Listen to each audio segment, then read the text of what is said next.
Well, hello, General Hospital Daily Recap fans. Today's daily recap is for Thursday, August the 15th, 2024. Okay, today was an all right episode. I just had to throw this picture of Kate's there because he walks into Ava's gallery. I got it. I finally am gonna be able to, after all this time, put it in to Sonny Corinthos.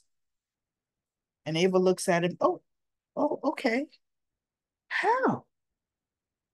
Oh, he is going to lead Sonny to the pharmacist. And so Sonny could go after the pharmacist. And then he's going to arrest him, I guess, for attempted murder, I guess, right? So Ava's looking, she goes, "Tell me more." Then they go to another scene.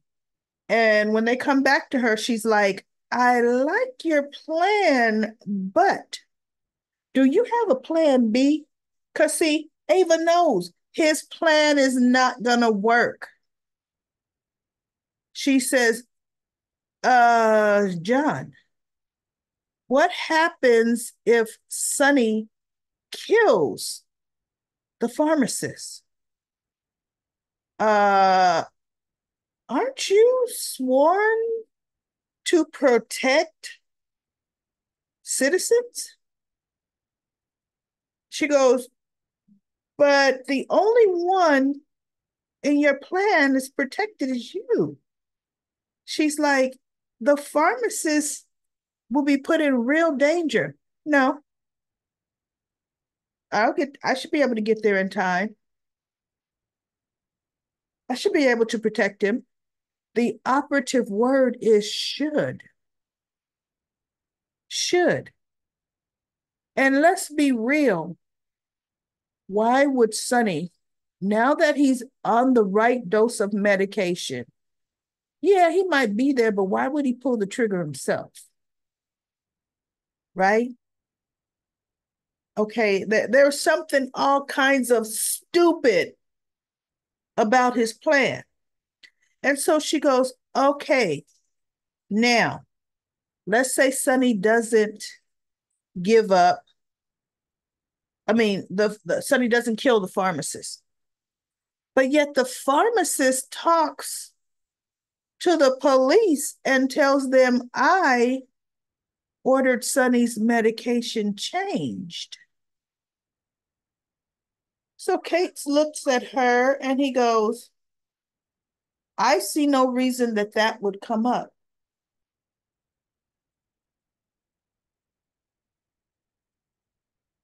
That man is an idiot. Idiot. The whole reason you're holding this pharmacist is to trap Sonny. That's going to come up, especially if the pharmacist doesn't die. He's going to say an FBI agent, took him and put him in this obviously almost looks like an old refrigerator or freezer that don't work, that's not on, right? And for what? Because when they say, okay, you're the pharmacist that filled Ava's prescription, I highly doubt the pharmacist is going to give up Valentine. I highly doubt it. Realistically, it's going to give up Ava. And good for her. Good for her. He should give her up. Right? So Ava looks at him like, I don't see why it should come up. And she's like, I'm feeling really uncomfortable here. Really, Ava? Really? So Scott comes in and Ava says, okay, John, tell Scott your plan. Scott is really good at having an unbiased opinion. And, he hates Sonny as much as you do. So Plus, I guess Karen was Scott's daughter.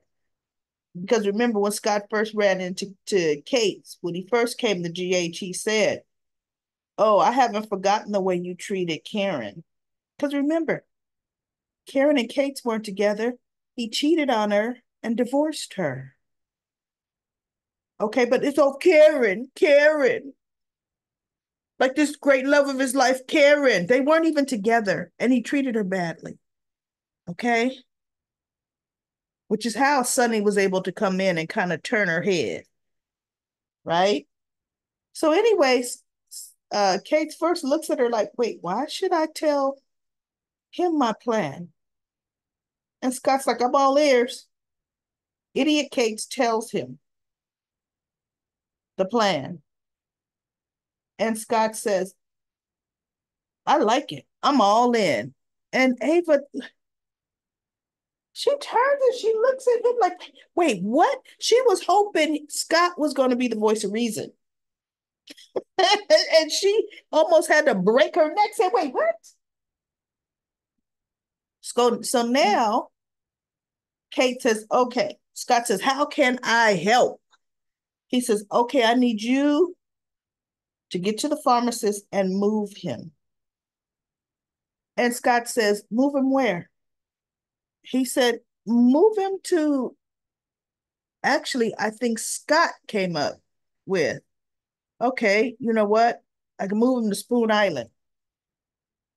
I can't remember everybody. You guys will have to refresh my memory. Was it Scott or Kate's that came up with the Spoon Island? And Ava said, wait, Spoon Island? Scott's like, that's perfect. Yeah, nobody is living there. And you can only get there by boat. And Ava said, but I used to own Spoon Island. That leads things still back to me. And so Kate says, no, nobody will know he's there. And Scott says, and no nosy neighbors. That is the best place. I'm on it. So Scott leaves. He goes, he opens the freezer door, refrigerator door. It's not on, it's not cold. It's a walk-in freezer, so it must be an old restaurant. And the pharmacist turns and looks at him and says, and who are you? And he goes, I'm Scott Baldwin. I'm here to rescue you or save you or some crap he said, right? So now we're going to have Scott moving the pharmacist. But see, the beauty is Brick has already told Sonny where Ava and, surveillance on Ava, Kates, and Scott, and they're all together at the gallery discussing their plan. So Sonny says, let him know, I want, because Jason is talking to Brick. Jason is back into Enforcer Land. I liked Jason being more independent. See, you could still be there to help and protect Sonny, but still make decisions on your own. I don't like this falling right back into, I don't have a, Sonny, whatever you say, do, copy that. No.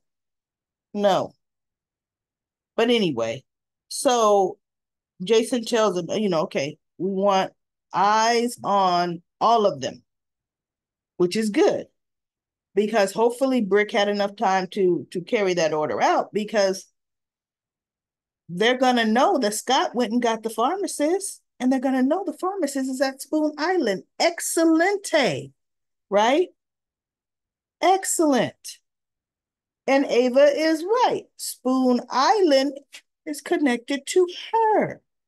So that is going to be so good. So good. And then we have James. Yeah, James was hiding at the Quartermains.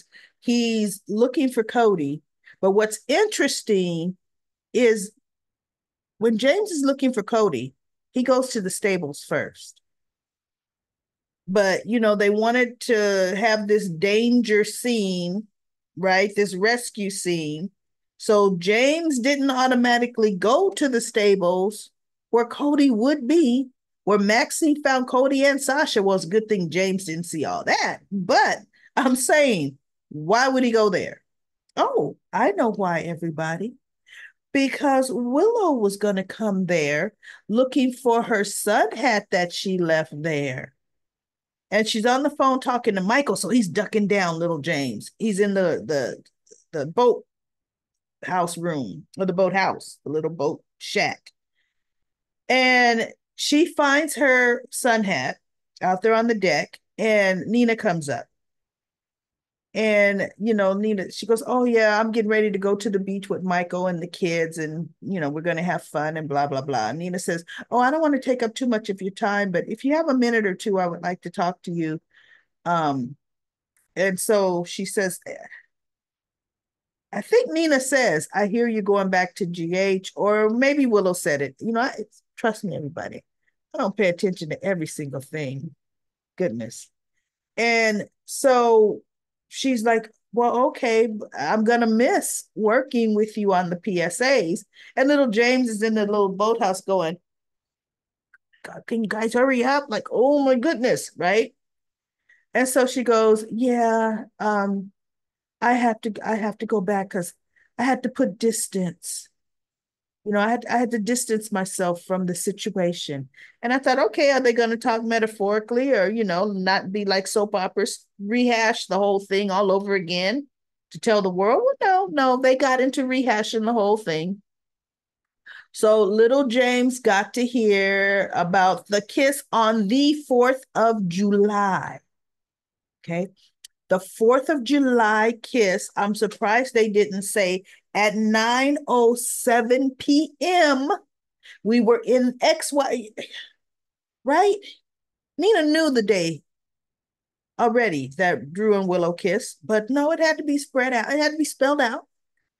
And she goes, "I feel guilty enough about that because I love my husband, I love my family and my kids, but I can't stop thinking about Drew." And James is kind of like, "Ooh, oops, like say more." He's taking in a whole lot of information. So Nina says, "Okay, let's talk this through."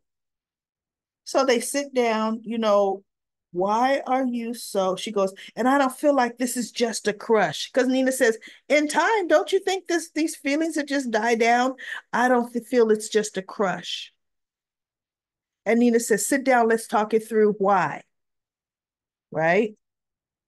Well, do you know this chick Willow had a list of all the things she admires about Drew and all the imaginary things about Drew would never lie to me.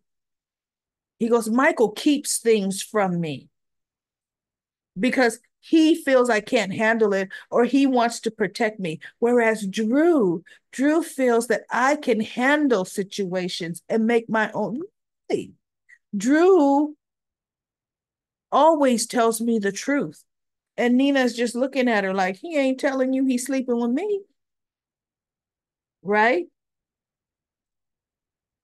Honestly, Nina should have told her. She should have said it. And she should have said it in a way that, Willow, I need you not to feel so guilty about the kiss because Drew and I are in a physical relationship. Even though James would have got a whole earful, right? Had Nina says, "Look, he spent the night with me last night. I just want to I want to make sure you have full transparency to what the situation is." And Willow would have sat there, but hurt. What, huh? See, because Drew doesn't have anybody, right? He's just a single great guy. And Willow's mind pining for me. Because you want to know why it's in Willow's mind? That's what Drew is putting out there. Those are the vibes that Drew is giving Willow. 100%. Nina should have told her. Absolutely. So anyway, she goes, Michael, I mean, maybe it's because what kind of person am I to have all of, have this long list of what I admire about another man that isn't my husband? And I said, the worst kind, chick, the worst kind. And the worst kind to pretend you're feeling so guilty. You ain't guilty enough to make a stinking doggone list, 12 items long. You're not that guilty, right? I mean, I don't have to tell him to rinse the hair out of the bathroom sink.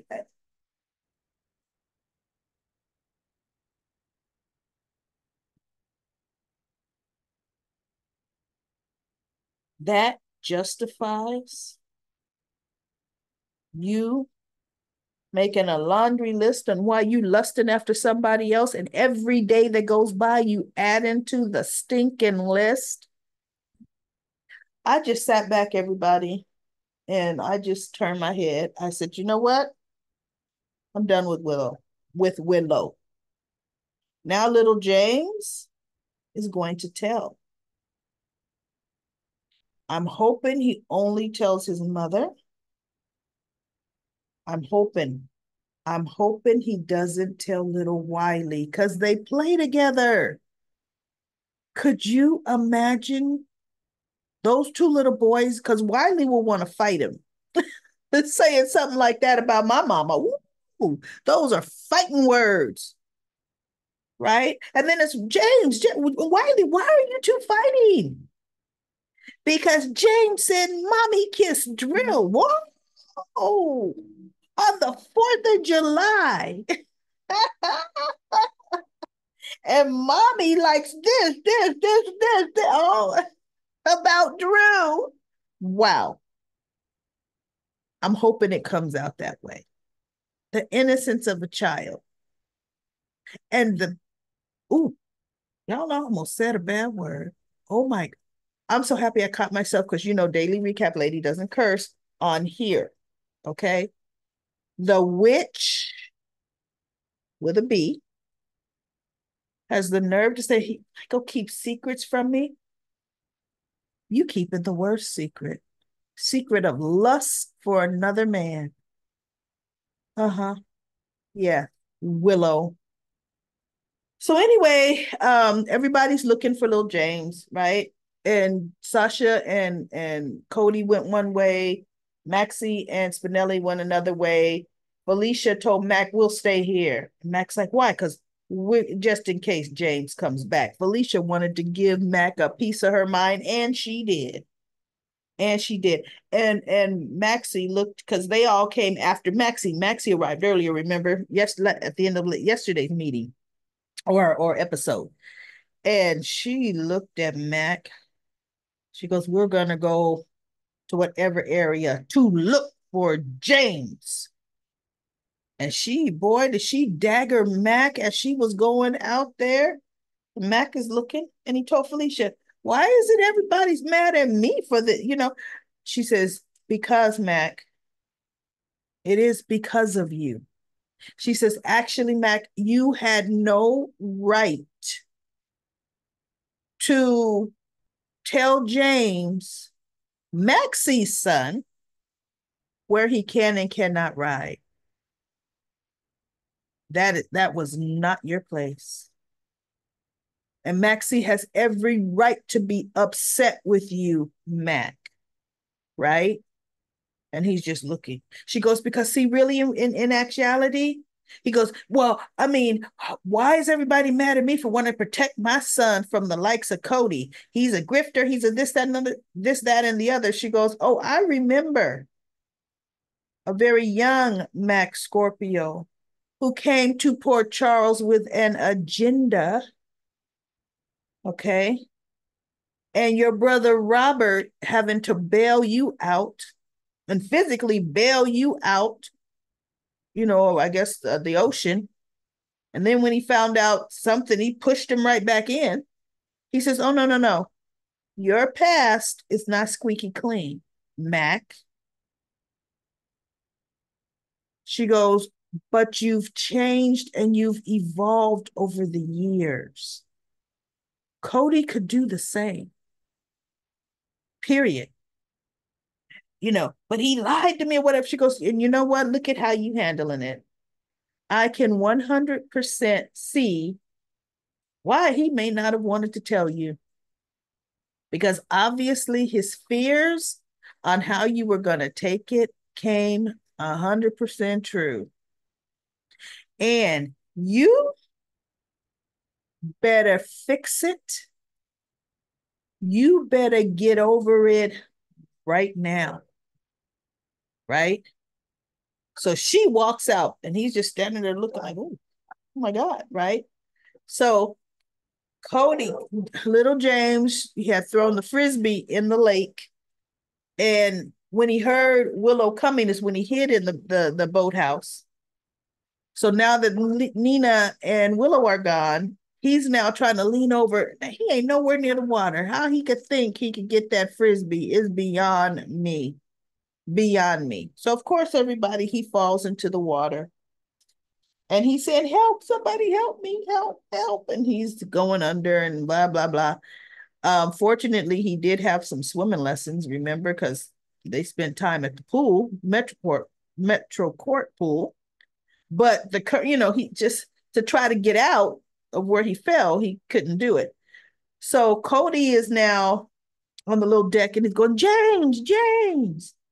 And he didn't see him. He's getting ready to walk away from there. And he heard, Cody, help me, Cody, help.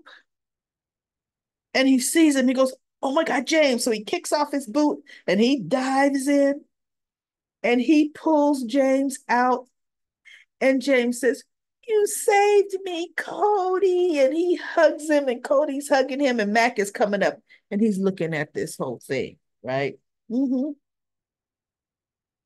See, now Maxie and Spinelli are at a whole different part of the grounds looking for him. Almost look like the cemetery, the crypt part, but okay. But they do have like a park area. And Maxie's like, when I find James, I'm gonna let him know he can take, writing lessons with Cody, but he is grounded. I want him to know how much trouble he's in, but I love him. And the lesson should have never been taken away from him. And yeah, Maxie, well, you should have put your foot down. She goes, I know how James thinks. I know him. He was so upset. He goes, he's like his father, Nathan. He's very loyal and he loves Cody. I should have known, like he did before, he was going to try to see Cody again. I should have known that. Once he is found, I'm going to let him know he can have lessons, right? Now, my whole thing is okay, but let's remember good parenting 101. Daily recap lady style. Oh my God. Hug you, kiss you to pieces, but you are oh my God. You are in big trouble. Okay. See, no, you're not going to figure out ever that running away, doing these things, because had Cody not found him and been there to rescue him, James would have died, right? He would have died. So you are, for one, grounded, period, 100%. Because this is the second time you snuck out. Second time, right? Now, I'm going to let you have writing lessons with Cody, okay? But you are grounded for a month, little man. And to somebody James's age, what? James has to be 7 years old. For a 7-year-old, a month is like a lifetime, right? Oh, no horseback riding lessons anywhere for a month. Okay. When you're grounded, depending on how you behaved over this month, we will talk about you being able to now resume writing lessons with Cody. Yes, they will be with Cody. Okay.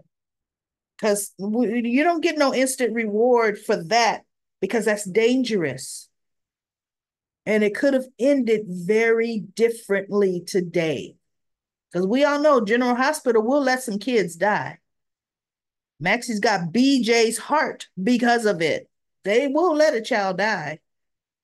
Babies, too. We all know they will definitely do that. So, now we have, let's see, Lucy comes into this meeting because Tracy still said no, the likes of Sonny Corinthos and his money. And guess what? They said mob boss money. Natalia does know. She just don't know the extent because she wasn't shocked saying mob money. What's all this talk about mob money? She didn't say all that at all, right? Um, Natalia's still talking a very good game on keeping the finances together and the accounting and all of that.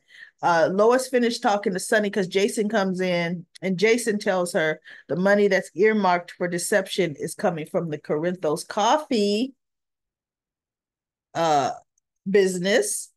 That's 100% legitimate. So she's like, okay, all right. So when she gets there to the meeting, they're still trying to convince Tracy. And then Lucy, not Lucy,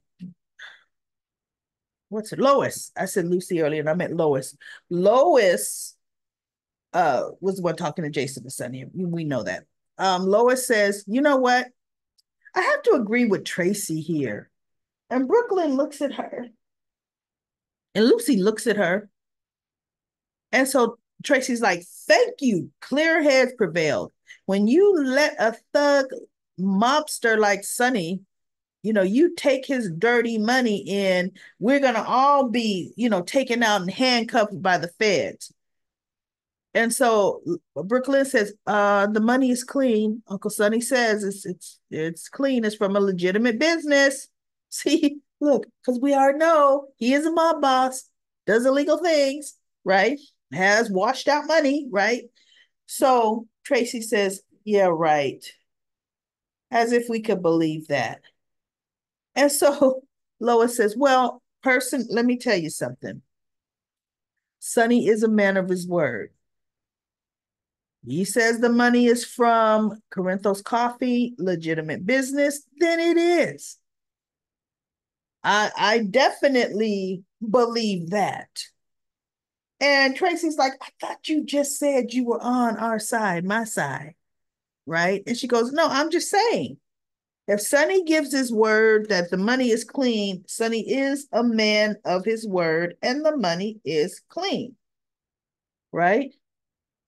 So they decided, I guess, to do a quick vote. And Tracy says, no, we need to table this until Maxie can be reached, because, Maxie couldn't be reached during this. We need to bring this in front of Maxie and see what Maxie says. But no, Brooklyn says, I feel we should take money. Lucy says, I agree. So I guess that's two, and Maxie, they would outvote Maxie anyway. But no, Tracy's saying no. And if Maxie says no, there is no type, whatever. Okay, whatever.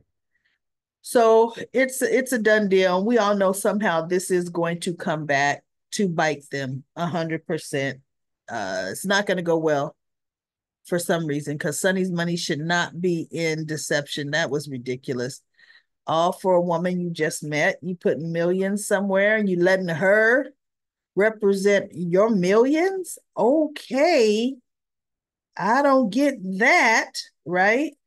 So let's go to comment corner. Comment corner. I'm going from the top to the bottom this time.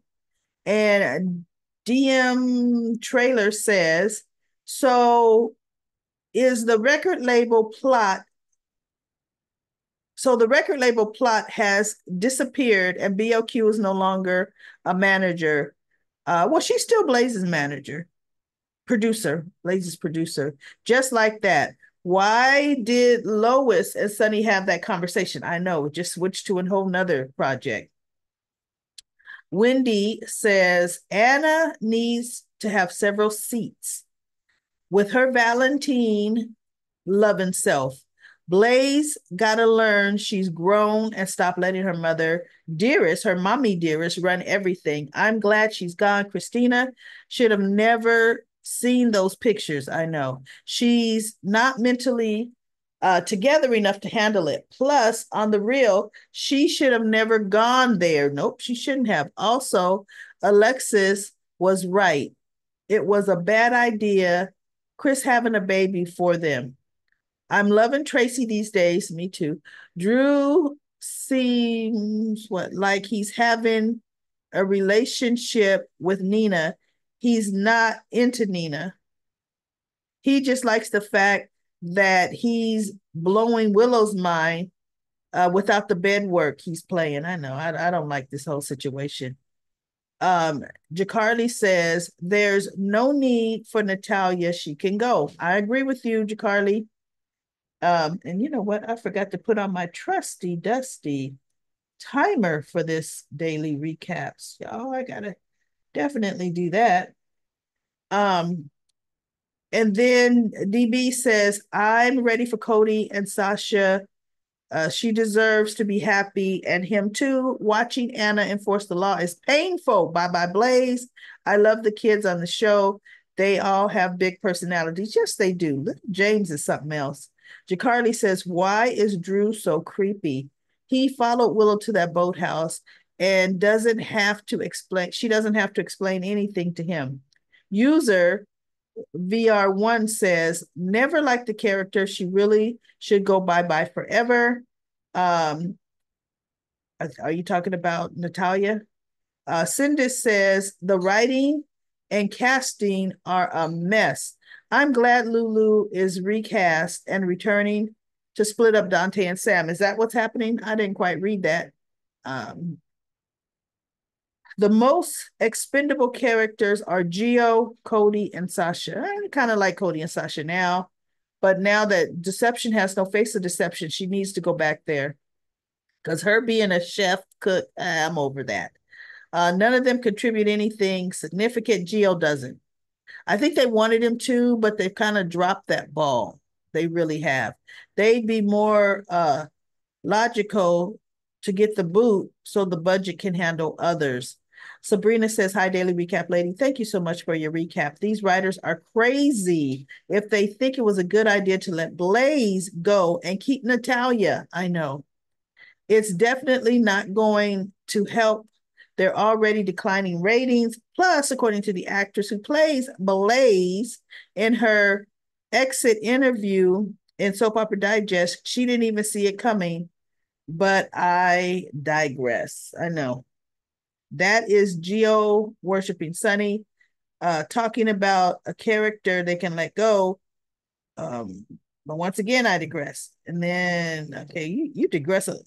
Oh, Drew. Lately, Drew is disgusting. He has no respect for women and he has a daughter. Just my thoughts. Camelot says the girls in the background of the park were Spinelli's actual daughters. Oh, really? They share that they had asked them to be extras on the show. He does on the show, he does with Steve Burton. Oh, that's their I forget the name of their show now because I think they've changed it. Oh, so he said those were his daughters. They did a piece with the girls. The youngest is Fiona. He is married to wait, what? The youngest is Fiona. He is married to Fiona Dash Anna. Spinelli's not married to her. No. I am says, or correct me if I'm wrong, everybody. I do not think they are married in real life. She's way older than him. I am says Edward and the Qs dealt with Sunny when Brenda dated Sunny and lived with them. Remember when Sunny had no money and Jason gave him money and allowed him to borrow and slash pay either his shares or probably gave him the shares of that coffee house, right? Coffee business.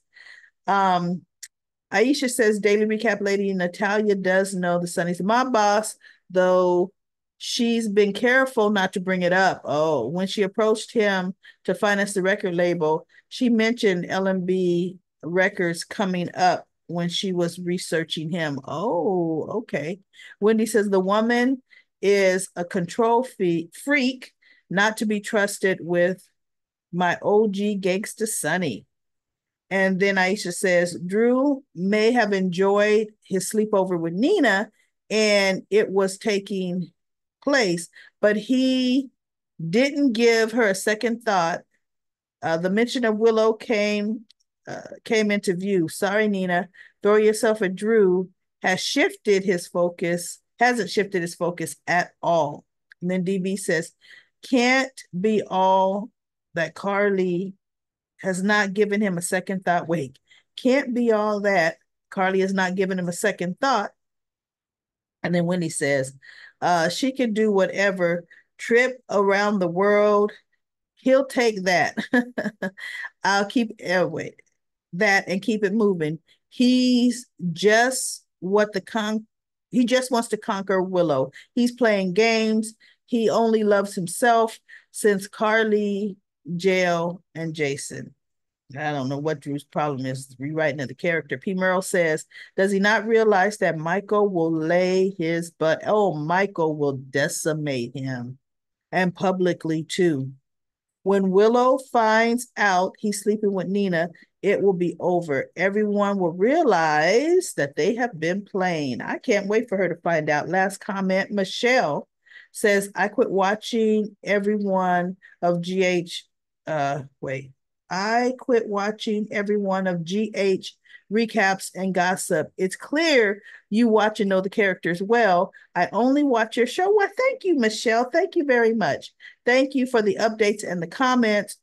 Your take is on point. Why, thank you. I love, love, love new viewers. You know, I do. I try to just totally, give my views, and I love reading your views because everybody has different views on what's happening on GH. But that's it for Comic Corner today, everybody. I'll be back tomorrow with another daily recap of General Hospital.